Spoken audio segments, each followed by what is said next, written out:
2 மணி நேரம் மட்டுமல்ல, குட்டீஸ்க்காக கல்வி விருதுகள் கொடுக்க உலகத்திலேயே 14 மணி நேரம் நின்று கொண்டே இருக்கக்கூடிய ஒரு தலைவர். அந்த தங்கைகளின் அண்ணன், அண்ணன்களின் தம்பி, தலைவர் மட்டுமல்ல, எங்கள் குடும்பத்தின் தலைமை தொண்டர், மாண்புமிகு முதலமைச்சர் அண்ணன் சி ஜோசப் விஜய் அவர்களே, வருக, தலைமை உரை தருக.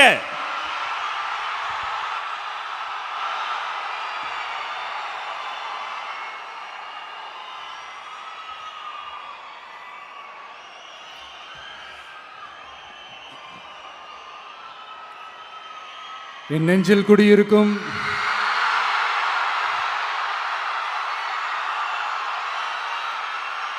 கரூர் சொந்தங்கள், உங்கள் அனைவருக்கும் என்னுடைய வணக்கம்.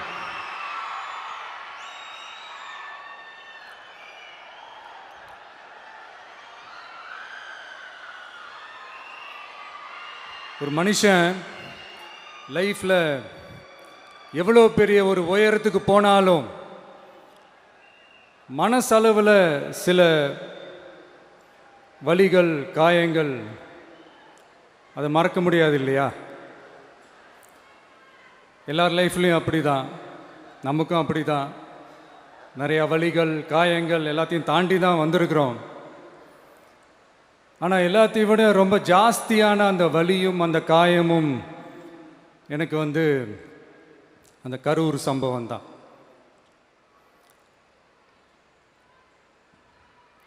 மக்களை சந்திக்கணும், மக்கள் பிரச்சனைகளை எடுத்து பேசணும்.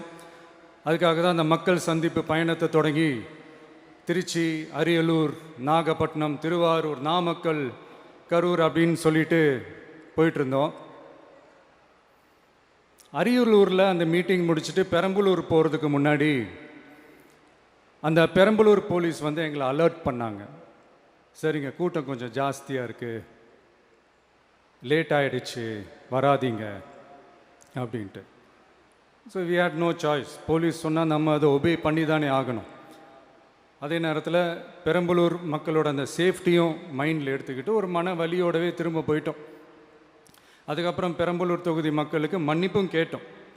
அதே மாதிரி நாமக்கல் அந்த மீட்டிங் முடிச்சுட்டு கரூர் வரும்போது அந்த கரூர் போலீஸ் எங்களை அலர்ட் பண்ணியிருக்கலாம்ல.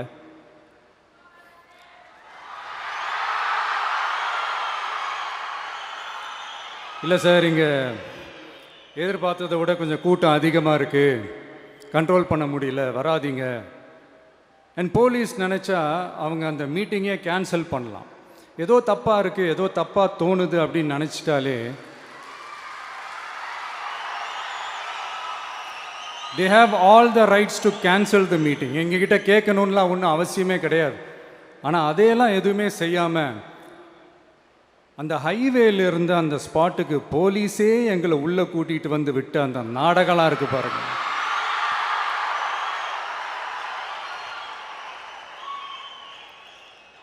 நம்பிட்டேங்க, முழுசாக நம்பிட்டேன். அன்னைக்கு இருந்த அந்த கரூர் போலீஸ் பேசும்போது தேங்க்ஸ்லாம் சொன்னேன் அவங்களுக்கு. எனக்கு தெரியாது இப்படி ஒரு நாடகம் நடக்கும். இதுக்கெல்லாம் யார் காரணம்? இதெல்லாம் யார் சொல்லி செஞ்சது? இப்படி பண்ணுங்க, அப்படி பண்ணுங்க, சப்போஸ் அப்படி நடந்தா இப்படி பண்ணுங்க, சப்போஸ் இப்படி நடந்தா இந்த மாதிரி இன்ஸ்ட்ரக்ஷன்ஸ்லாம் கொடுத்து அந்த ப்ரெஷர் போடுறது யார்?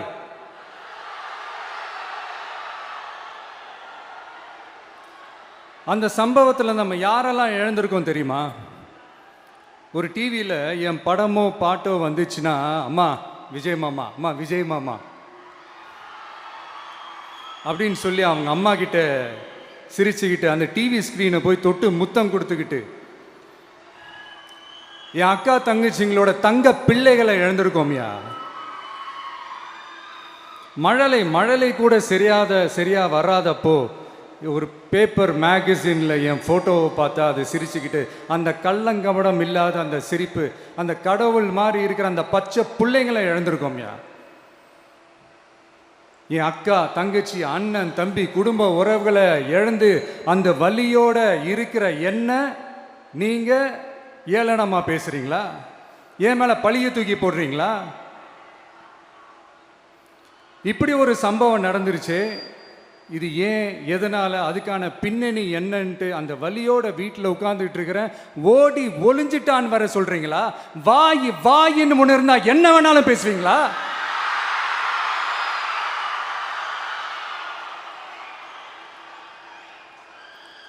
மக்களே, நான் உங்களையே கேட்குறேன். அன்னைக்கு அத்தனை க்ரௌடு இருந்துச்சு. அந்த க்ரௌடுக்கு தகுந்த மாதிரி போலீஸ் பாதுகாப்பு கொடுத்தாங்களா? இந்த இடத்தை எடுத்துக்க சொல்லி நாங்க தான் சொன்னோம்னு ஒரு போலீஸ் ஆபீசர் பேட்டி கொடுக்கிறாரு. அதுக்கு என்ன அர்த்தம்?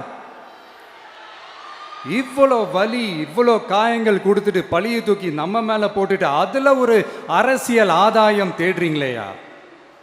இதுல வாய் கூசாம சட்டசபையில ஸ்டாலின் சார் நம்ம மேல திருப்பி விட்டு அங்க ஒரு அரசியல் செய்றாரு. அதுக்கு என்ன அர்த்தம்? நமக்காக வந்திருக்கிற மக்களை காக்க வைக்கிறதுக்கு நான் ஒன்றும் ஆதாயம் தேடுற அரசியல்வாதியெல்லாம் கிடையாது. மக்களுக்காக அரசியலுக்கு வந்தவன் இந்த விஜய்.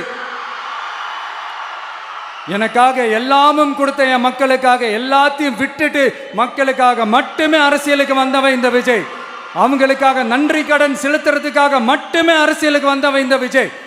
உங்களுக்கு தான் இந்த விஜயை பத்தி நல்லா தெரியுமே.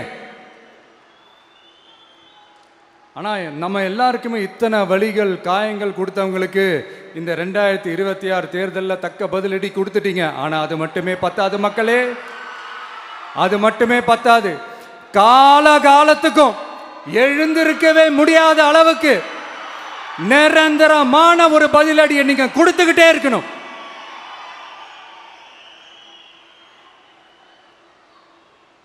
இப்படிலாம் பண்ணா நான் மக்களை விட்டு ஓடிடுவேன் நினைப்பா? யார் என்ன ஓடினாலும் நான் மக்களை விட்டு எல்லாம் ஓட மாட்டேன். அன்னைக்கும் சொன்னேன், இன்னைக்கும் சொல்றேன், நாளைக்கும் சொல்றேன், தில்லா சொல்லுவேன், கெத்தா சொல்லுவேன். பணமா ஜனமா அப்படின்னு கேட்டா என் ஜனம் தான் எனக்கு முக்கியம்.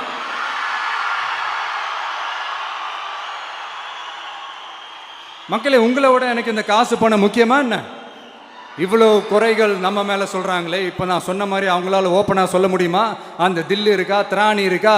ஒரு கிடையாது. ஆனா நம்ம மக்கள் அமைச்சு கொடுத்த நம்ம அரச குறைகள் மட்டும் டிசைனா மாடலா குறைகள் மட்டும் சொல்லுவாங்க. ஒவ்வொரு டிபார்ட்மெண்ட்லயும் அந்த பார்ட்டி ஃபண்ட், அந்த கட்சி நிதின்ற பேர்ல அடிக்கிற கொள்ளையெல்லாம் இந்த தீய சக்தியா இருக்கட்டும், தீந்து போன சக்தியா இருக்கட்டும், ரெண்டு பேரும் மாறி மாறி இதே தான் செஞ்சிட்டு இருக்கிறாங்க. இதுல ஒரு ஹைலைட் காமெடி என்னன்னா, சட்டசபையில் பேசும்போது பார்ட்டி ஃபண்டுன்னு தான் சொன்னேன். அது எந்த பார்ட்டி, என்ன ஃபண்டு, யாரு, என்ன பேரு எதுவுமே சொல்ல. பார்ட்டி ஃபண்டுன்னு சொன்னவனை எடுத்தாங்க பாருங்க ஒரு ஓட்டம். எனக்கே ஃபர்ஸ்ட் புரியல, ஏன்பா ஓடுறாங்க? அப்படி என்ன நம்ம இப்போ சொல்லிவிட்டோம்? அதான் அந்த குற்றம் உள்ள நெஞ்சுக்கு தான் குறுகுறேங்கும். இது எப்படி இருக்கு தெரியுமா? எங்க அப்பா பீரோக்குள்ள இல்லை, எங்க அப்பா பீரோக்குள்ள இல்லை அப்படின்னு சொல்ற மாதிரி. ஐயோ, ஏன் கேட்குறீங்க? இவங்களோட செம்ம கூத்தா இருக்குங்க, செம்ம ஃபன்னா இருக்கு. சென்னையில் ஒரு பாலம் கட்டுறதுக்காக நார்மலாக ஆகிற செலவை விட அதிக செலவில், கிட்டத்தட்ட டபுள் மடங்கு செலவில் ஒரு டெண்டர் ஒன்று விட்டுருக்குறாங்க. அதையெல்லாம் தோண்டி எடுத்து அதெல்லாம் இப்போது கண்டுபிடிச்சி கேன்சல் பண்ணியிருக்கிறோம். இன்னும் எத்தனை கோடி ஊழல், எத்தனை லட்சம் கூடல் தோண்ட வருமோ எங்களுக்கே தெரில. ஒவ்வொரு முகமுடியாக கிழியுது. ஐயோ, இந்த விஜய் ஒவ்வொரு கதையாக எடுத்து வெளியில் விட்டுருவான் போலேன்ட்டு திரும்புகிற பக்கம்லாம் கதறல் கதறல் கதறல். காதலேருந்து ரத்தம் வராத குறை. ஆமாம், இப்படி ஊழல்லே ஊறி போனவங்க இப்படி தான் இருப்பாங்க. இந்த 50-55 நாட்களில் அங்கே செஞ்ச சில விஷயங்கள்லாம் சட்டசபையிலே எடுத்து சொன்னேன். பட் இங்கே ஒரு சில விஷயங்கள் சொல்லணும்னு நினைக்கிறேன். இந்த மின்சாரத்துறையில் இதுக்கு முன்னாடி போட முடியாமல் இருந்த அந்த பதவி உயர்வை இப்போ தான் எங்களால் போட முடிஞ்சுது. அதுக்காக ஒரு அக்கா அழுதுகிட்டே ஒரு நன்றி சொன்னாங்களே, அதெல்லாம் அவங்க கண்ணில் படாது அந்த வீடியோலாம், குறை சொல்கிறவங்களுக்கு. அடுத்து லஞ்சம்லாம் ஒழிக்க முடியாது, ஊழல்லாம் ஒழிக்க முடியாது, அதெல்லாம் பிளட்டிலேயே ஊறி போய் இருக்கு அப்படின்னு சொன்னவங்க போய் ஒவ்வொரு கவர்மெண்ட் ஆஃபீஸாக பாருங்க, ஒரு பைசா லஞ்சம் இல்லை, ஒரு பைசா ஊழல் இல்லை, வேலையெல்லாம் சும்மா டக்கு டக்கு டக்குன்னு நடக்குது. ஒரு பெரியவர் ஒருத்தர் சொல்றாரு, தம்பி வேலையெல்லாம் நடக்குது, ஆனால் அதையும் தாண்டி எங்களுக்கு மரியாதை கொடுக்குறாங்க தம்பி, உட்கார வச்சுலாம் பேசுகிறாங்க. இதெல்லாம் இதுக்கு முன்னாடி நடந்ததே இல்லை. அவனை போய் பாரு, இவனை போய் பாரு, இந்த ஆஃபீஸரை போய் பாருன்னு சொல்லி அலைய விடுவாங்க. இப்போ லஞ்சம் இல்லை, ஊழல் இல்லை, வேலையெல்லாம் உடனே நடக்குது. மக்கள் அப்படி ஒரு பெருமூச்சு ஒன்று விடுறாங்க. அதை பார்த்து நமக்கு அப்படி ஒரு ஹாப்பினஸ். இதுக்கு மேலே என்ன வேணும்? ஏன் இதெல்லாம் பண்ண முடியாது? மனசுன்னு ஒன்று இருந்தால் பண்ணலாம். இப்போ பண்ணலை.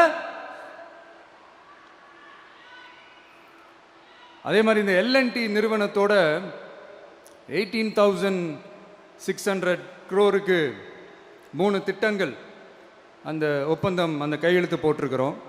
கிட்டத்தட்ட 8,200 பேருக்கு வேலை வாய்ப்பு. நான் சொல்கிறது அந்த 3 மாவட்டத்தை சேர்ந்தவங்களுக்கே அவ்வளோ வேலை வாய்ப்பு. குறுவை சாகுபடிக்காக 134 கோடியில் அந்த சிறப்பு தொகுப்பு திட்டம் அறிவிச்சிருக்கிறோம் நம்ம விவசாயிகளுக்காக. இப்போவும் சொல்கிறேன், நம்ம விவசாய பெருமக்களே, உங்களோட இந்த அரசு கூடவே நிற்கும். பெண்கள் பாதுகாப்புக்காக சிங்கப்பெண் அதிரடி படை, அது உங்களுக்கு நல்லா முன்னாடியே தெரியும். வரப்போகிற அறிஞர் அண்ணா அவர்களுடைய பிறந்த நாளில் உங்கள் அண்ணனுடைய அரசில் தாய் மாமன் தங்க மோதிர திட்டம் அறிவிக்கப்படும். இதெல்லாம் கேட்டாங்களே, வாக்குறுதி கொடுத்தீங்களே, என்னாச்சுன்னு. இந்த தீய சக்தி மாதிரி ரீல் தாய் மாமன்லாம் கிடையாது, ரியல் தாய் மாமன். எப்படி? ரியல் தாய் மாமன்.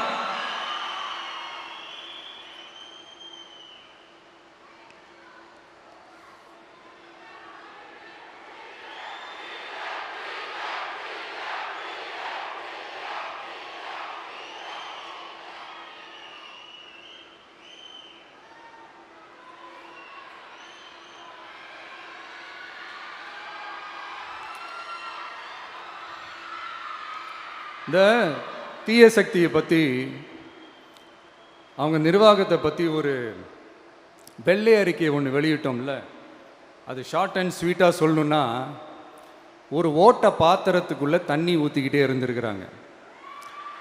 பாத்திரம் எம்டியாகவே இருந்திருக்கு, ஆனால் ஊற்றின தண்ணி தான் எங்கே போச்சுன்னு தெரில. கடவுளுக்கு தான் வெளிச்சம். அது மாதிரி இப்போ நம்ம சொன்னதெல்லாம் சும்மா ஒரு சாம்பிள் தான். இன்னும் வரப்போகிற நாட்களில் உங்கள் அரசனுடைய அந்த விஸ்வரூபத்தை நீங்கள் பார்ப்பீங்க.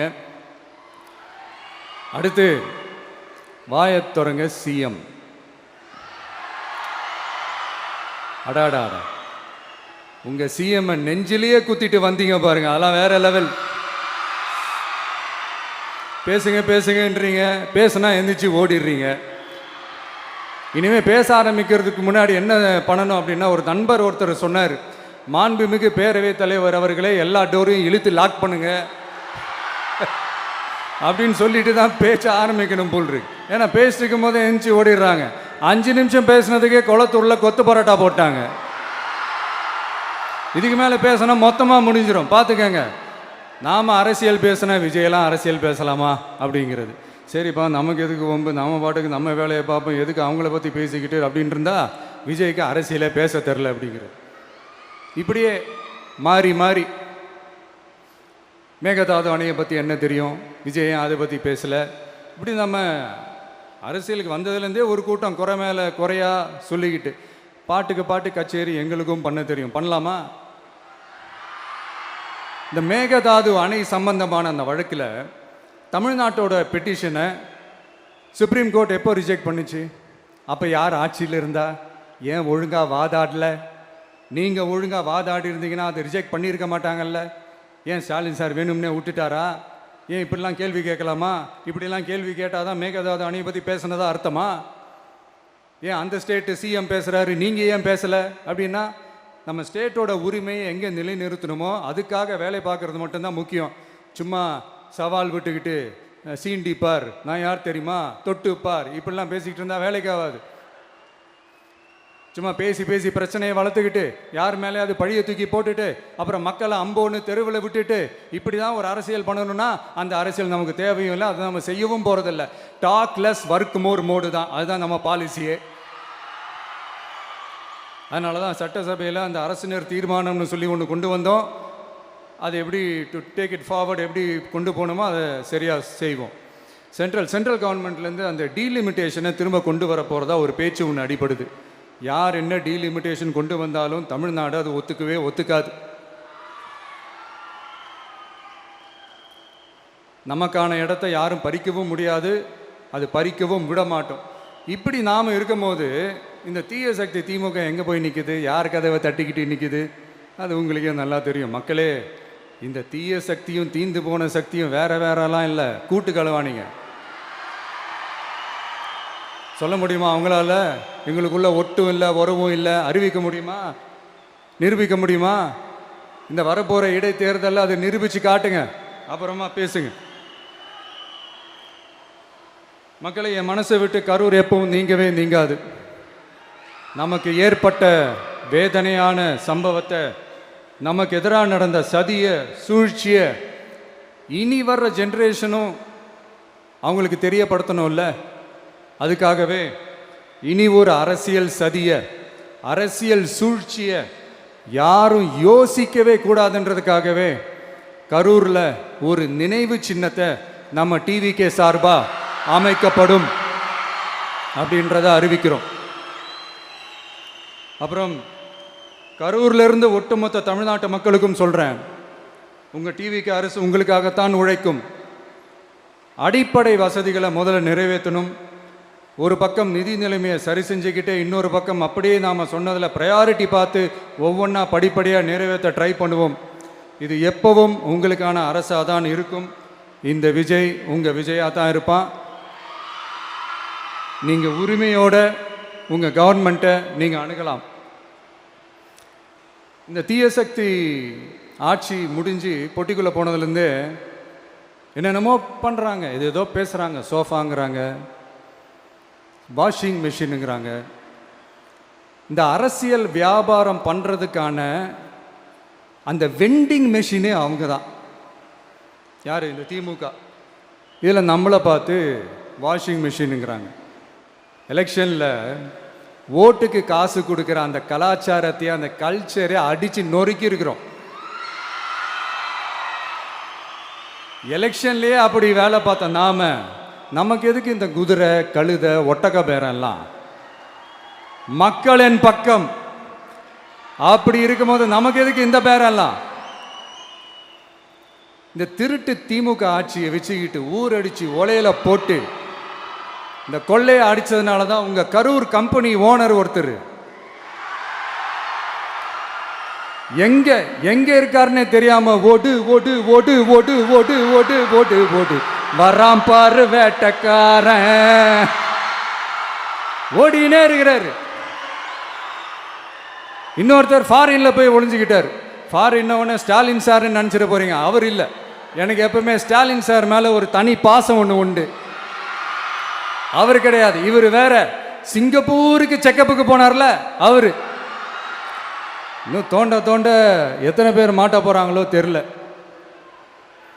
உங்ககிட்ட யாராவது லஞ்சம் ஏதாவது கேட்டாங்கன்னா கொடுக்க முடியாது சொல்லுங்க, நான் இருக்கேன் உங்களோட.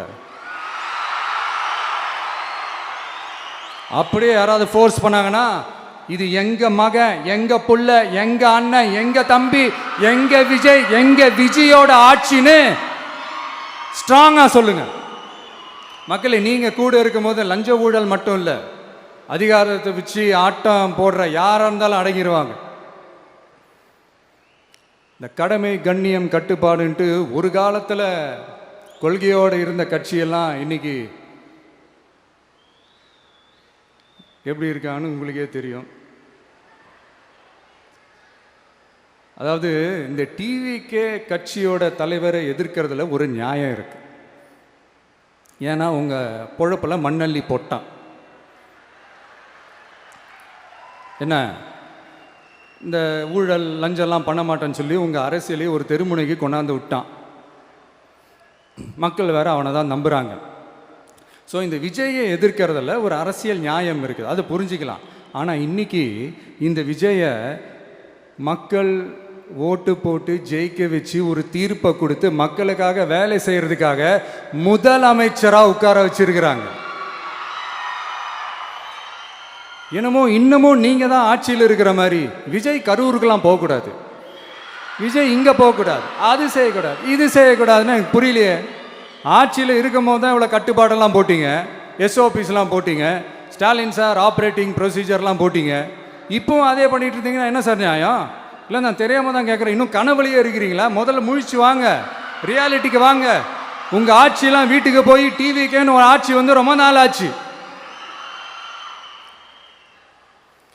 ஒழுங்கா படி என்று சுப்ரீம் கோர்ட் ஓங்கி மண்டேலியே நறுக்கு நறுக்கு நறுக்கு என்று செம்மட்டியாலே அடிச்சும் இந்த திமுக முழிச்சிக்கல அப்படின்னா அப்போ கொஞ்சம் கஷ்டம்தான்.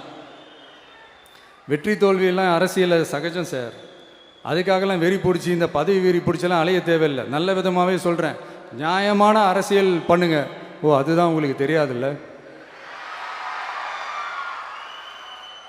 இந்த தீய சக்தி திருத்தவும் முடியாது, அவங்களா திருந்துவாங்கன்னு பார்த்தா அதுவும் நடக்க போகிறதில்ல. அதனால் வரப்போகிற இடைத்தேர்தலில் மக்களே இந்த தீய சக்தி திமுகவை நல்லா வெச்சு வெளுத்து விடுங்க. கான்ஃபிடண்டா இருங்க மக்களே, நல்லதே நடக்கும், வெற்றி நிச்சயம். மீண்டும் சந்திக்கும் வரை நன்றி, வணக்கம்.